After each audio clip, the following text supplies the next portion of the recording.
One thing I want to do while the weather's still mild and before the ground gets too wet is to lift the potatoes, because if we leave them in the ground too long, the slugs will get them and they'll ruin them. So it's worth getting them out, drying them off, and that way they'll store much better.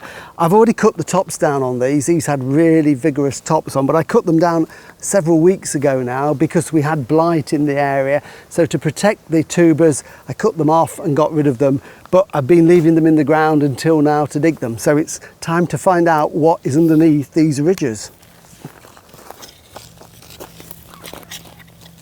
Wow. So there we go. Quite a good crop there. It's important when you are lifting your potatoes to make sure you put the fork well down into the soil to avoid spearing them. That's not bad from one root. I'm just going to dig a bit more because very often we get one or two that go deep and we don't want to leave them in, because if we do, they'll grow next year and this will be the bean plot next year. So there we go, we've got a nice crop of potatoes there. What I would do with these now is just leave them on the soil surface so that the sun can dry them off, and then the soil, when it's dry, will rub off. And then to be able to store them, I like to put them either in potato sacks, this is a Hessian sack, or paper sacks, because they breathe. You don't want to put them in polythene.